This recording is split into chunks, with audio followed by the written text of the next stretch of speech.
এই প্রথমবার খো খো বিশ্বকাপের চ্যাম্পিয়নের মুকুট আমাদের ভারতবর্ষের মাথায়। হ্যাঁ, আমাদের বাংলার দিনমজুর বাবার ছেলে এবার সেই অসম্ভবকেই সম্ভব করে দেখালো। আজ ছেলের এই সাফল্যের আনন্দে এক দরিদ্র বাবার চোখে জল। তিনি শুধু চান আধ পেটা খেয়ে বড় হওয়া তার ছেলেটার নাম যেন একদিন গোটা বিশ্ব জানতে পারে। হুগলির চুঁচুড়া নিবাসী মিলনপল্লীর বাসিন্দা সুমন বর্মন আজ গোটা দেশের গর্ব। সুমনের বাবা রামদেব বর্মন একজন দিনমজুর, আর সুমনের মা সুজাতা বর্মন লোকের বাড়িতে পরিচারিকার কাজ করেন। আর সেই ঘরের ছেলে এবার বিশ্বকাপ জিতে বাড়ি ফিরল। একদিন যে ছেলেটার জন্য ভালো কোনো জুতো ছিল না, জামা ছিল না, আজ সেই ছেলেটার জন্য জলজল করছে গোটা দেশের মুখ। ইতিমধ্যেই ভারতের এই খো খো দলকে শুভেচ্ছা জানিয়েছেন খোদ আমাদের দেশের প্রধানমন্ত্রী নরেন্দ্র মোদী। তাই আসুন আজ আপনাদের আমাদের বাংলার এক সাধারণ পরিবারের অসাধারণ ছেলের গল্প শোনাই। ছোটবেলা থেকে এই খেলাধুলোয় তুখোড় সুমন। সুমনদের পাড়ার বাঘাযতীন ময়দানেই প্রথম খো খো খেলায় হাতে খড়ি হয় সুমনের। ভাঙাচোরা টালির এক চিলতে ঘরে বসেই খো খো খেলে ভারত জয় করবার স্বপ্ন দেখেছিলেন সুমন। সুমনরা 3 ভাই বোন। সুমনের বড় দাদা মুক এবং বধির, তাদের একমাত্র বোন রিয়া। রিয়া এই বছর মাধ্যমিক পরীক্ষা দেবে। সুমনের মতো সেও খো খো খেলায় পারদর্শী। 2025 সালের জানুয়ারি মাসের 13 থেকে 19 তারিখ পর্যন্ত দিল্লির ইন্দিরা গান্ধী স্টেডিয়ামে অনুষ্ঠিত হয়েছে খো খো বিশ্বকাপ। যে বিশ্বকাপ প্রতিযোগিতায় অংশগ্রহণ করেছিল গোটা বিশ্বের মধ্যে 20টি দেশের পুরুষ দল এবং 19টি দেশের মহিলা দল। সব থেকে গর্বের বিষয় এটাই, 7 দিন ধরে চলা এই আন্তর্জাতিক স্তরের প্রতিযোগিতায় পুরুষ এবং মহিলা দুটো বিভাগেই চ্যাম্পিয়ন হয় আমাদের দেশ। মেয়েদের দলে ফাইনালে নেপালকে 78-80 ব্যবধানে হারিয়ে চ্যাম্পিয়ন হয়েছে আমাদের ভারতের মেয়েরা। আর পুরুষদের দলে ফাইনালে নেপালকে 54-36 পয়েন্টে হারিয়ে চ্যাম্পিয়ন হয়েছে আমাদের ভারতের ছেলেরা। ভারতীয় পুরুষদের এই খো খো টিমে ছিলেন বাংলার সুমন। এই মুহূর্তে সুমন ব্যান্ডেল হরনাথ স্কুলের মাঠে প্র্যাকটিস করেন।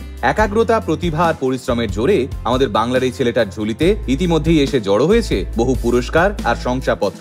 রাজ্যে এবং দেশের বিভিন্ন জায়গায় খো খো খেলে পুরস্কৃত হয়েছেন সুমন। তাই নিজের যোগ্যতাতেই বিশ্বকাপে খেলবার সুযোগ পেয়েছিলেন সুমন। যদিও ছেলের খেলা দেখবার সৌভাগ্য হয়নি সুমনের বাবা মায়ের। ছেলে যখন দিল্লির ইন্দিরা গান্ধী স্টেডিয়ামে খো খো খেলে গোটা দেশের মুখ উজ্জ্বল করছে, সেই সময় দুটো বাড়তি পয়সা উপার্জনের জন্য সুমনের বাবা রামদেব বাবু রান্নার কাজে দক্ষিণ ভারতে গেছিলেন। ওদিকে সুজাতা দেবীও রান্নার কাজে বাড়ি ছিলেন না। কিন্তু পাড়ার ছেলে বিশ্বকাপ খেলছে, এ কি মুখের কথা? তাই সুমনের পাড়া মিলনপল্লীতে খো খো বিশ্বকাপ ফাইনাল দেখার জন্য টাঙানো হয়েছিল জায়ান্ট স্ক্রিন। পাড়ার বন্ধু বান্ধব, প্রতিবেশীরা সকলে মিলে এই দিন সাক্ষী থেকেছে তাদের পাড়ার ছেলের চ্যাম্পিয়ন হওয়ার। তাই এই মুহূর্তে চুঁচুড়ার মিলনপল্লীতে খুশির হাওয়া। দাদার এই সাফল্য দেখে বোন রিয়ার চোখেও জল। রিয়া জানায়, এই বিশ্বকাপ খেলবার জন্যই তো কত কষ্ট সহ্য করতে হয়েছে দাদাকে, কত পরিশ্রম করেছে।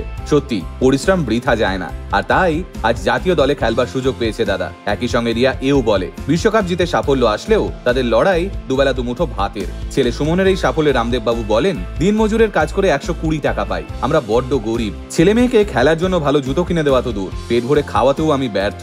সুমন ওর যোগ্যতায় আজ এত দূর গেছে। আমারও স্বপ্ন ছিল খেলবার, কিন্তু আমি পারিনি অভাবের দায়ে। সুমন এগিয়ে যাক। আসলে সুদিনের অপেক্ষায় গোটা পরিবার। তাই কবি সুকান্ত ভট্টাচার্যের কথাতেই যদি বলতে হয়, তাহলে ক্ষুধার রাজ্যে পৃথিবী গদ্যময়, পূর্ণিমা চাঁদ যেন ঝলসানো রুটি। এই মুহূর্তে সুমনের পরিবারের অসহায়তার কাছে পৃথিবীর সমস্ত সৌন্দর্য, সমস্ত জয়ই ম্লান। আসলে বিশ্বকাপের থেকেও তাদের দরকার দুমুঠো ভাতের, দরকার কর্মসংস্থানের। গোটা আল্টিমেট মোটিভেশন টিমের তরফ থেকে ভারতীয় খো খো বিশ্বকাপ চ্যাম্পিয়ন পুরুষ এবং মহিলা দলের প্রত্যেকটি সদস্যকেই অসংখ্য শুভেচ্ছা। আর আমাদের বাংলার ছেলে সুমনকে অনেক ভালোবাসা। সুদিন আসবে সুমন, লড়াইটা শুধু ছেড়ো না। আল্টিমেট মোটিভেশন কথা বলে আমার আপনার মতো মানুষের, যারা সাধারণের ভিড়ে থেকেও অসাধারণ কিছু কাজ করে দেখায়।